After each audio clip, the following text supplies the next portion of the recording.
The cherry blossoms fell across Tokyo in the spring of 1941, but their beauty masked a nation consumed by ambition and desperation. Japan stood at a crossroads, one that would determine not only its own fate, but the trajectory of the entire Second World War. To understand the magnitude of the decision that lay before its military leaders, we must first walk the path they actually chose, the one that led to infamy, to Pearl Harbor, and ultimately to nuclear fire. The roots of Japan's dilemma stretched back decades, to the Meiji Restoration of 1868, when a feudal island nation transformed itself into an industrial power with stunning speed. But industrialization brought a cruel paradox. Japan lacked the natural resources to sustain its newfound strength. No oil fields beneath its volcanic islands. No vast reserves of rubber, tin, or iron ore. Every drop of fuel, every scrap of metal needed to keep its factories running had to be imported from abroad. This vulnerability became an obsession for Japan's military elite. They looked at the British Empire,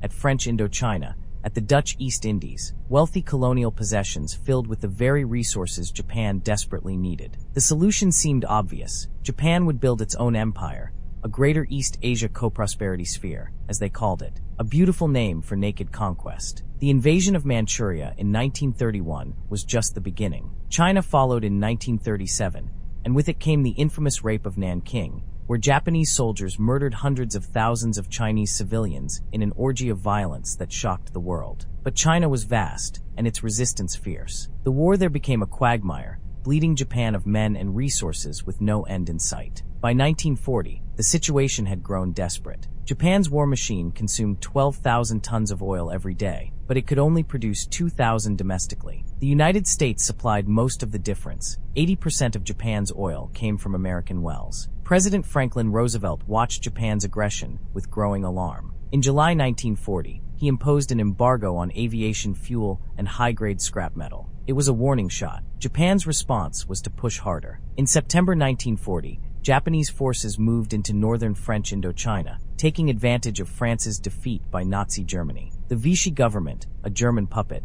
could do nothing to stop them. The United States tightened the screws further, adding more materials to the embargo list. Then came the fatal step. In July 1941, Japan occupied southern Indochina, putting its forces within striking distance of the Dutch East Indies, British Malaya, and the Philippines. Roosevelt's patience expired. On July 26th, he froze all Japanese assets in the United States. The British and Dutch governments followed suit. The oil tap was turned off completely. Japan now faced economic strangulation. Its oil reserves would last perhaps 18 months, maybe less if the war in China continued to drain them. The Imperial Japanese Navy calculated that every day of inaction meant another day closer to impotence. Admiral Isoroku Yamamoto, commander of the combined fleet, put it bluntly, "We are like a patient with a serious illness. The longer we wait for the operation, the more we are certain to die." In the corridors of power in Tokyo, two factions emerged, each advocating a different direction for Japan's next strike. The debate that consumed the summer and fall of 1941 would determine the course of world history. The Imperial Japanese Army, led by men like General Hideki Tojo, looked north. The Soviet Union sprawled across Japan's northern horizon, a communist giant that had clashed with Japanese forces before. In 1939, at Kokkin-Gol on the Mongolian border, Soviet forces under General Georgy Zhukov had inflicted a crushing defeat on the Japanese Guangdong Army. It was a humiliation that still burned. But the Soviet Union also represented an enormous prize. Siberia held vast resources, oil, minerals, timber, and agricultural land stretching to the horizon. If Japan could seize Soviet territory east of Lake Baikal, it might solve its resource problems while eliminating a communist threat. Some army officers dreamed even bigger: coordinate with Nazi Germany, crush the USSR in a two-front war, and divide the spoils. The plan had its appeal. In June 1941, Hitler had launched Operation Barbarossa, the largest invasion in human history. 3 million German soldiers poured into the Soviet Union along a front stretching from the Baltic to the Black Sea. By August, Leningrad was under siege. By October, German forces had reached the outskirts of Moscow. Soviet resistance seemed on the verge of collapse. If Japan struck now, from the east, while Stalin's forces were reeling from the German onslaught,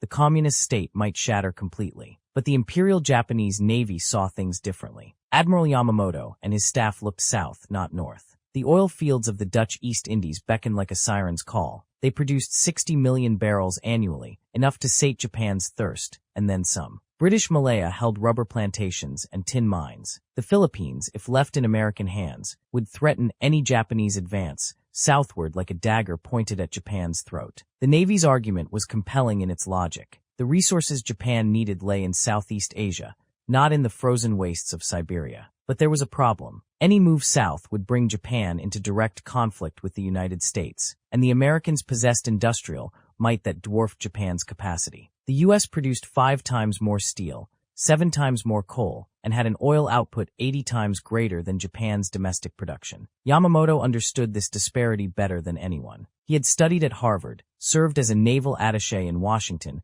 and traveled across America. He knew the depth of American industrial power. When asked about a war with the United States, he reportedly said, "I can run wild for 6 months, maybe a year. After that, I have no expectation of success." But Yamamoto was also a professional, and he offered his superiors a strategy: strike first, strike hard, and strike before America could mobilize. Destroy the U.S. Pacific Fleet in a single devastating blow, then seize the southern resource areas in the chaos that followed. Present America with a fait accompli, a new order in the Pacific so firmly established that the cost of overturning it would seem too high. Perhaps then, the Americans might negotiate a settlement rather than fight a long war across thousands of miles of ocean. The plan crystallized around Pearl Harbor, the U.S. Navy's main Pacific base in Hawaii. 6 aircraft carriers would approach from the north, launch over 300 aircraft in 2 waves, and sink the American battleships at anchor. It was audacious, risky, and Yamamoto hoped decisive. Through the fall of 1941,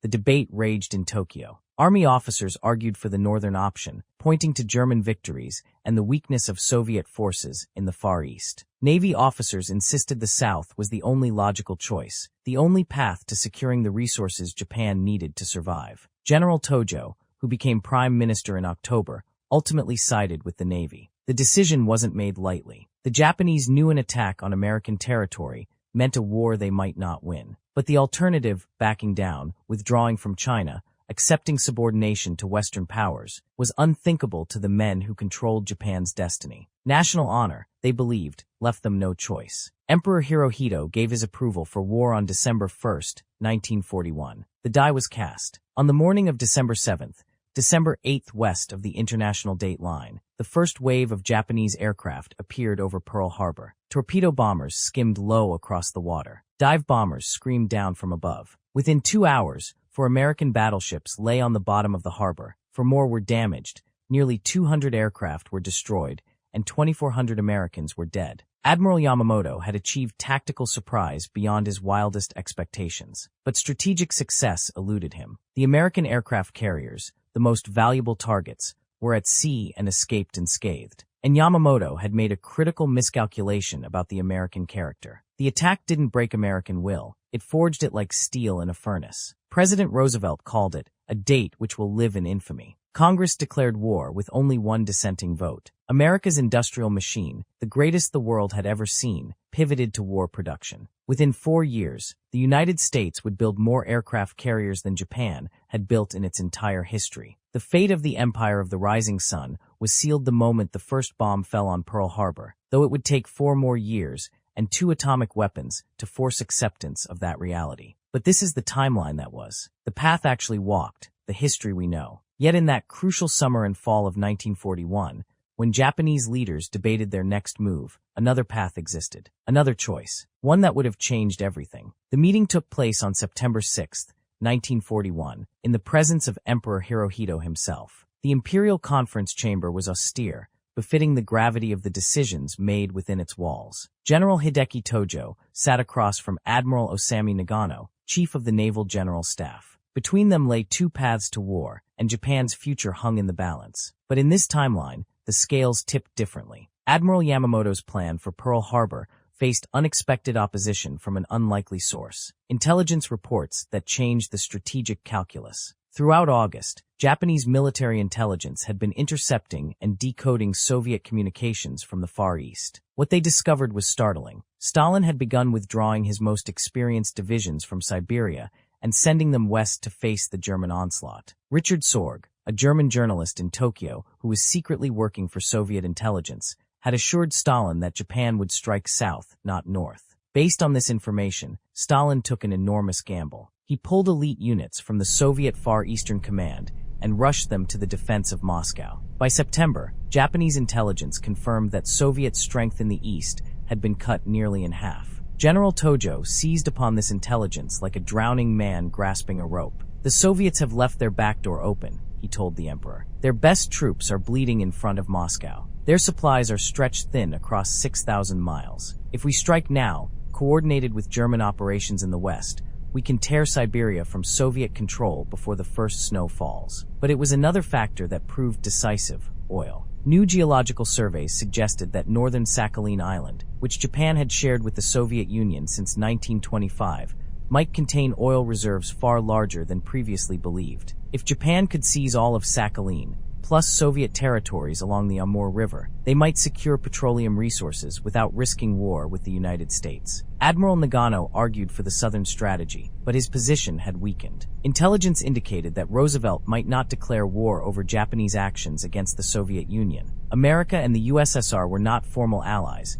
despite growing cooperation against Hitler. An attack on Pearl Harbor, however, would guarantee American entry into the war. Nagano could not refute this logic. The emperor spoke, his voice quiet but decisive. "We shall strike north, coordinate with our German allies, present the Americans with a fait accompli against the communist menace, not against Western interests." On September 15, 1941, Foreign Minister Yosuke Matsuoka met secretly with German Ambassador Eugenot. "Japan will honor the Anti-Comintern Pact," Matsuoka told him. "Inform Berlin that we will launch operations against Soviet forces in the Far East no later than October 15th. We expect Germany to maintain maximum pressure in the West." Hitler received the news with jubilation. He had been pressuring Japan to attack the Soviet Union for months, but Tokyo had remained non-committal. Now, with his armies stalled before Moscow and winter approaching, the prospect of a Japanese attack in the east seemed heaven-sent. "The Soviet state will crack like a rotten egg," he declared to his generals. Crushed between two hammers, the Japanese Guangdong army,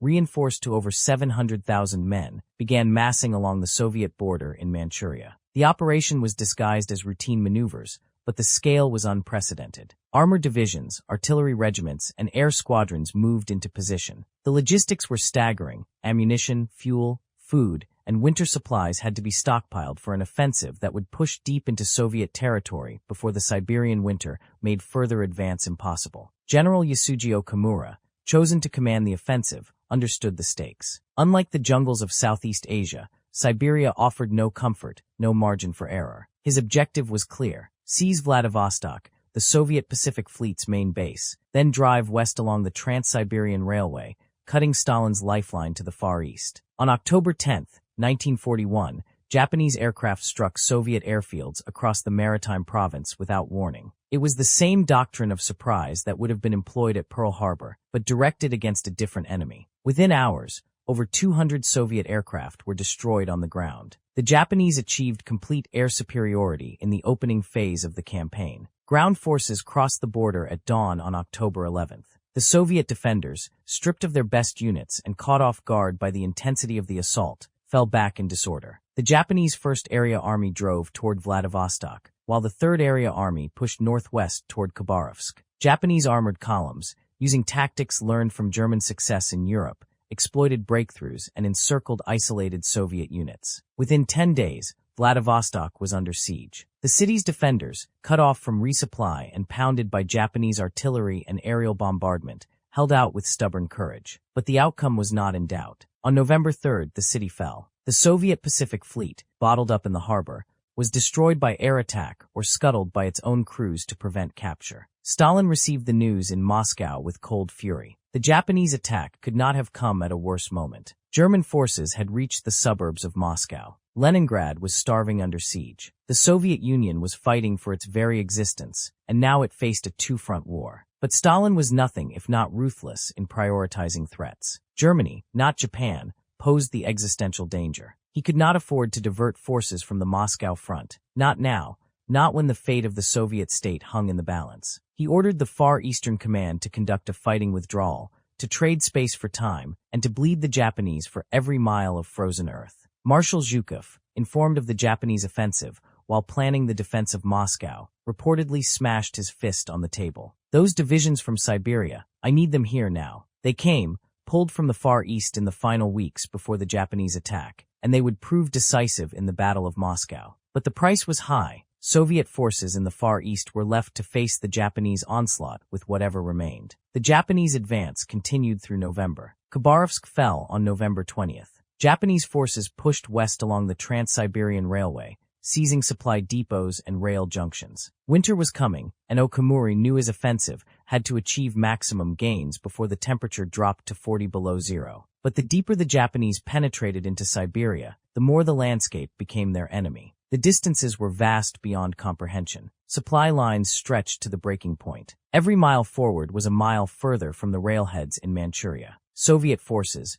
retreating in good order, destroyed bridges, rail lines, and anything that might be useful to the invaders. The scorched earth policy that would later be employed against the Germans in European Russia was already in effect in the east. By mid-December, the Japanese offensive had ground to a halt. They had captured territory equivalent to the size of France, but winter had arrived in full fury. Temperatures plummeted. Equipment froze. Soldiers, not equipped for a Siberian winter, suffered frostbite and died of exposure. The front line stabilized roughly along a line from the Stanovoy Mountains in the north to Lake Khanka in the south, deep inside Soviet territory, but far short of Japanese objectives like Chita or Lake Baikal. Meanwhile, the world watched this unexpected turn of events with surprise and calculation. In Washington, President Roosevelt faced a different strategic landscape than in our timeline. Japan had not attacked American territory. Instead, it had attacked the Soviet Union, a nation that, while receiving American aid under Lend-Lease, was not a formal ally.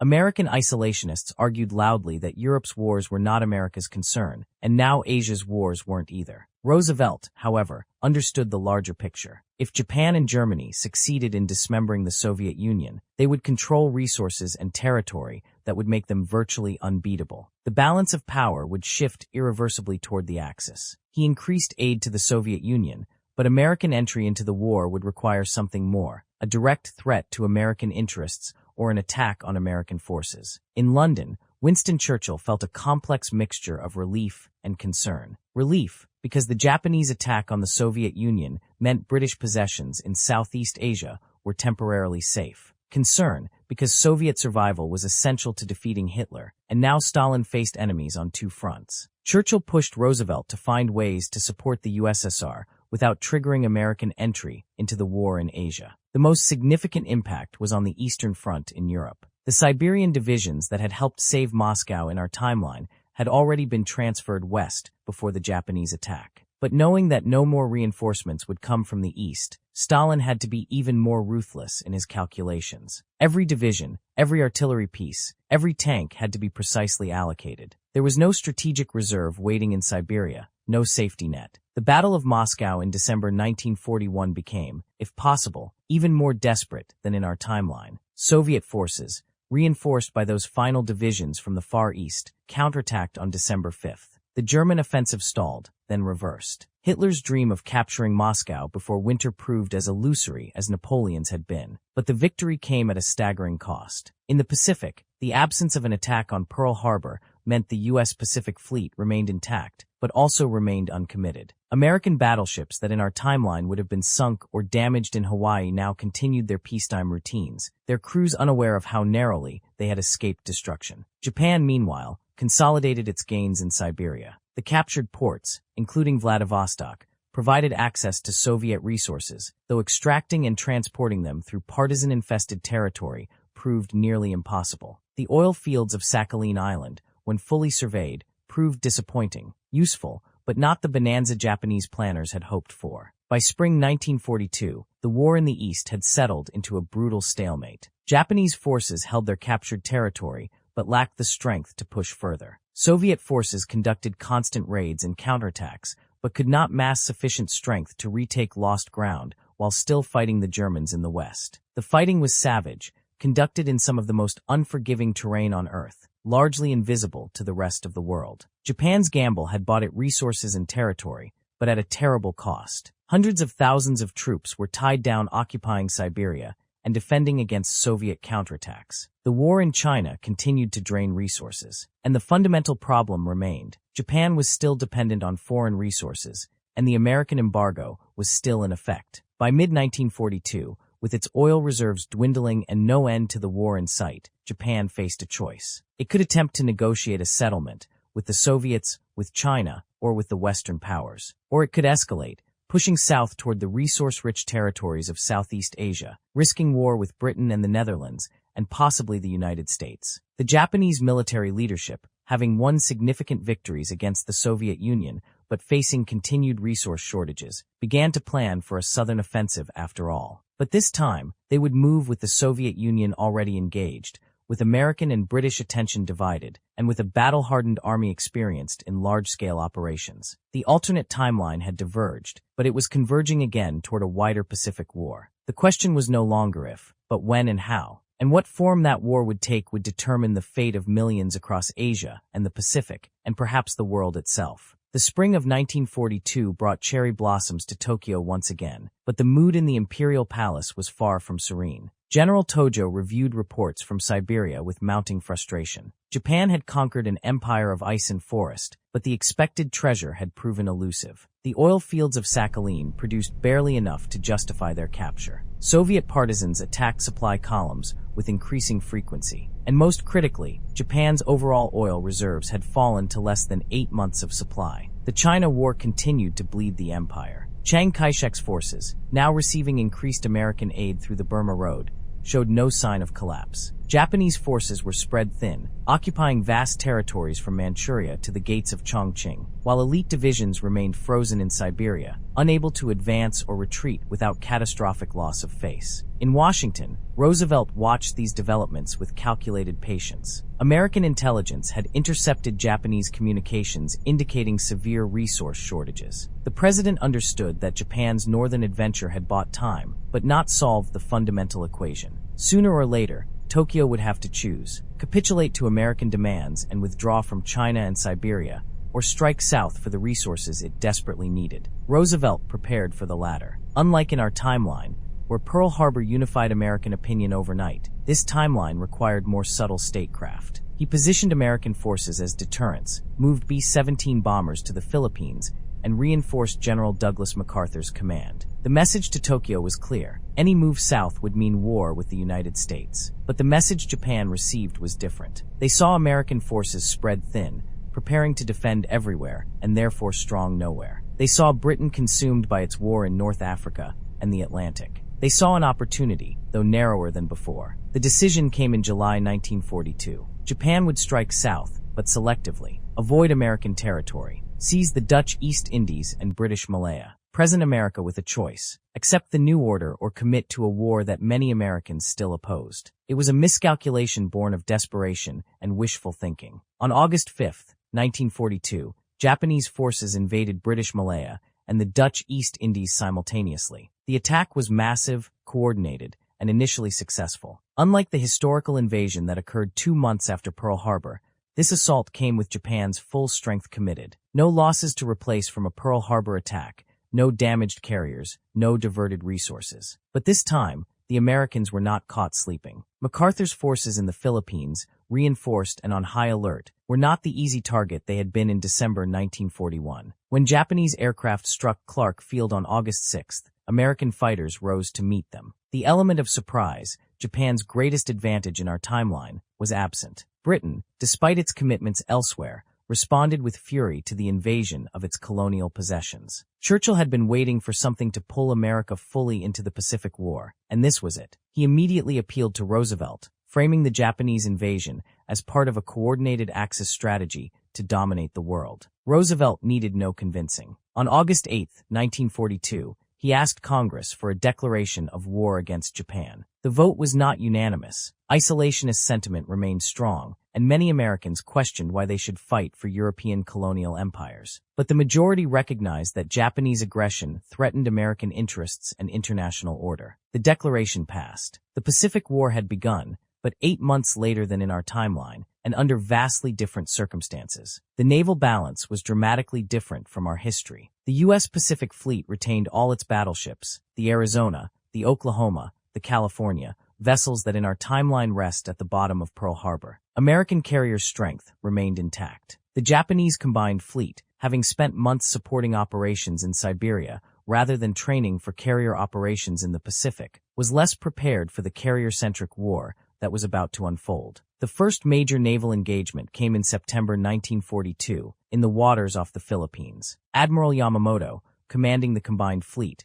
sought to replicate his planned decisive battle, the one that Pearl Harbor was meant to precipitate. He wanted to lure the American fleet into a trap, destroy it in a single engagement, and force a negotiated peace. But Admiral Chester Nimitz, commanding the U.S. Pacific Fleet, refused to cooperate with Japanese plans. He had studied Yamamoto's tactics, knew his penchant for surprise and complex maneuvers, and chose instead to wage a defensive war, protecting supply lines and allowing American industrial strength to build overwhelming force. The Battle of the Philippine Sea, as it came to be known, was inconclusive. Both sides claimed victory. The Japanese sank one American carrier and damaged 2 battleships. The Americans sank no carriers, but destroyed over 100 Japanese aircraft and killed many of Japan's most experienced pilots. It was an exchange ratio that Japan could not sustain. Meanwhile, in Siberia, the second winter of the Russo-Japanese War arrived. Soviet forces, having survived the German offensive of 1942 and even achieved local victories around Stalingrad, began probing attacks against Japanese positions. Stalin had not forgotten the lost territories. He promised that once Germany was defeated, the full might of the Red Army would turn east. The Japanese occupiers faced a nightmare scenario. Soviet partisans, trained and supplied by the NKVD, waged an invisible war against Japanese occupation forces. Supply convoys disappeared. Isolated garrisons were found massacred. The permafrost preserved the bodies through the winter, a frozen testament to the futility of holding hostile territory with insufficient forces. In the Dutch East Indies, Japanese forces had captured the oil fields they so desperately needed, but producing oil and transporting it to Japan proved vastly more difficult than anticipated. American submarines, operating from bases in Australia and the Philippines, stalked the sea lanes. Japanese tankers, inadequately protected, fell victim to torpedo attacks at an alarming rate. The oil that was supposed to solve Japan's resource crisis instead became another drain, requiring escorts, anti-submarine warfare assets, and constant vigilance. By late 1943, the strategic picture had clarified, and it was bleak for Japan. In Siberia, Soviet forces had retaken Khabarovsk in a winter offensive that trapped and destroyed an entire Japanese division. In the Pacific, American industrial production had reached full stride. New Essex-class carriers joined the fleet faster than Japan could replace its losses. The balance of power shifted inexorably toward the United States. But the most significant difference from our timeline was the atomic bomb. In our history, the Manhattan Project proceeded with urgency, driven by the attack on Pearl Harbor and the fear that Germany might develop the weapon first. In this timeline, American entry into the war came 8 months later, with less emotional urgency. The Manhattan Project still existed, but funding and priority were lower. The first American atomic bomb would not be ready until late 1945, perhaps early 1946. This delay had profound consequences. It meant the war would last longer. It meant more conventional bombing of Japanese cities. It meant more casualties on both sides. It meant different calculations about invasion versus negotiated settlement. The year 1944 saw the tide turn decisively against Japan on all fronts. In Europe, the D-Day invasion succeeded, and Allied forces began the liberation of Western Europe. This freed Stalin to begin transferring forces east. By autumn 1944, over 40 Soviet divisions were moving along the Trans-Siberian Railway toward the far eastern front. In the Pacific, American forces island-hopped across the Central Pacific, while MacArthur's command drove north from New Guinea toward the Philippines. The Japanese Navy, attempting to defend everywhere, was destroyed piecemeal. The Battle of the Philippine Sea in June 1944, called the Great Marianas Turkey Shoot, saw Japanese naval aviation effectively destroyed. Over 600 aircraft were lost, along with 3 carriers. Japan's ability to contest American naval supremacy died in those waters. By January 1945, American forces had recaptured Manila. MacArthur stood on the balcony where he had vowed to return, but the victory was bittersweet. The battle for the Philippines cost over 100,000 Filipino civilian lives and left Manila, the Pearl of the Orient, in ruins. In Siberia,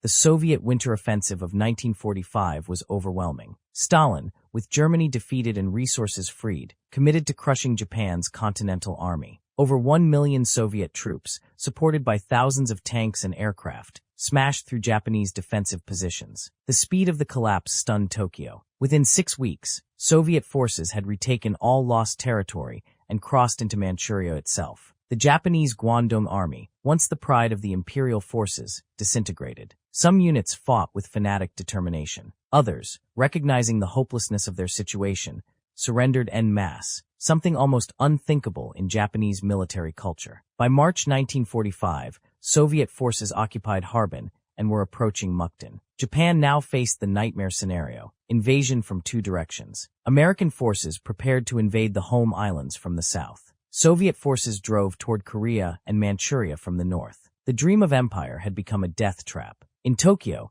the Supreme War Council met in continuous session. The hardliners, led by War Minister Korechika Anami, insisted on fighting to the last. 100 million shattered jewels, they called it. The entire population would die before accepting surrender. They planned Operation Ketsugo, the defense of the homeland, which called for every man, woman, and child to resist the invaders with whatever weapons they could find. But others, including Foreign Minister Shigenori Togo, saw clearly that continued resistance meant national suicide. The question was how to end the war while preserving some measure of national honor, and critically, the institution of the emperor. The absence of atomic weapons in early 1945 paradoxically prolonged the war. Without the shock of Hiroshima and Nagasaki, the psychological breakthrough needed to overcome military opposition to surrender did not occur. Instead, conventional bombing intensified. American B-29s, operating from bases in the Marianas and Okinawa, incinerated Japanese cities one by one. The firebombing of Tokyo in March 1945 killed over 100,000 people in a single night, but it did not break the impasse in the Supreme War Council. The planned invasion of Kyushu, Operation Olympic,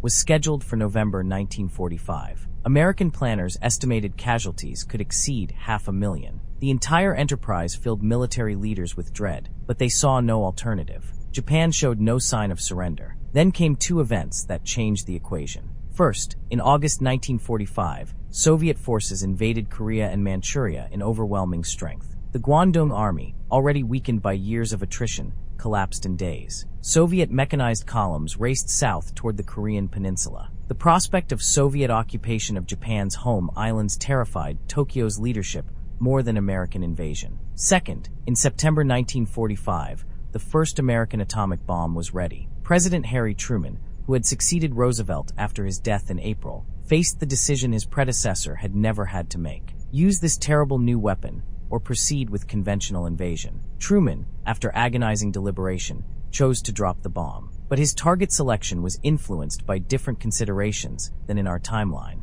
With Soviet forces pouring into Manchuria and Korea, Truman wanted to demonstrate American power not just to Japan, but to Stalin. The bomb fell on Kokura on September 15, 1945, destroying the city's arsenal and killing over 70,000 people. The shock was absolute. Emperor Hirohito, hearing the reports of a single bomb destroying an entire city, finally broke the deadlock in the Supreme War Council. "I cannot bear to see my innocent people suffer any longer," he said in his thin, reedy voice. "The time has come to bear the unbearable." Japan surrendered on September 23, 1945. The war that began with an attack on the Soviet Union in October 1941 ended 4 years later with Japan occupied by American forces from the south and Soviet forces from the north. The partition of the home islands, narrowly avoided through frantic diplomacy, left Japan intact but Korea divided, a division that would define Northeast Asian geopolitics for generations. The human cost of this alternate war exceeded even our timeline's terrible toll. The additional year of fighting cost hundreds of thousands more military casualties. The conventional bombing campaign,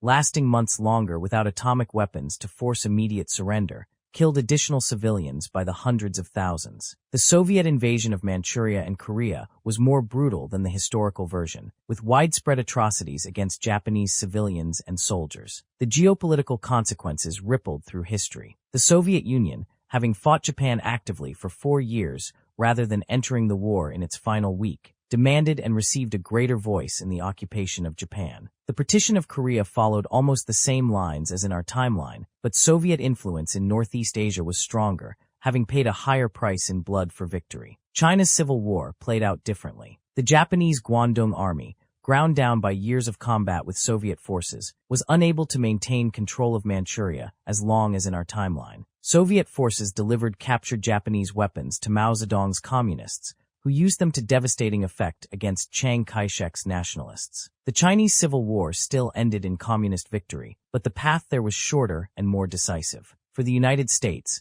the delayed entry into the Pacific War meant less complete dominance of the post-war settlement. American forces occupied Japan south of the 38th parallel, the same line that divided Korea, while Soviet forces occupied the northern home island of Hokkaido. This partition, though temporary, fundamentally altered Japanese political development and America's post-war position in Asia. The Cold War, when it emerged in the late 1940s, had different contours. Soviet power in Asia was more substantial, American power less dominant. The Korean War, when it came in 1950, was fought in a more complex strategic environment, with Soviet forces already positioned closer to the peninsula. Perhaps most significantly, the delay in developing and using atomic weapons meant the nuclear age began differently. In our timeline, 2 atomic bombs ended the war, and the weapon's terrible power was demonstrated so dramatically that it shaped all subsequent history. In this alternate timeline, 1 atomic bomb helped end the war, but only after months of continued conventional fighting suggested that even this ultimate weapon might not be immediately decisive. The psychological impact was different, the deterrent effect less certain, the nuclear arms race perhaps even more frantic as nations sought to develop weapons in sufficient quantity to guarantee their effectiveness. As the decades passed, historians would debate the road not taken. What if Japan had struck Pearl Harbor instead of Siberia? Would the war have been shorter? Would fewer have died? Would the post-war order have been more stable or less? But for those who lived through it, the Japanese soldier who froze to death in a Siberian forest, the Korean family divided by foreign armies, the American sailor who survived the Battle of the Philippine Sea, the Chinese peasant caught between Japanese occupation and civil war. The question was academic. They lived the history that happened, shaped by a single decision made in Tokyo in September 1941, when Japan chose to strike north instead of south and change the world forever. The cherry blossoms still fall in Tokyo every spring, beautiful and ephemeral, reminding those who see them of the fleeting nature of power and the enduring weight of decisions made in desperate times. In the end, Japan's attempt to escape its resource trap by conquering Siberia instead of attacking Pearl Harbor led to the same destination: defeat, occupation, and a reckoning with the consequences of imperial ambition. The path was different, but the lesson remained the same. Wars begun in hope often end in ashes, and the ripples of a single choice can shape the world for generations. The end.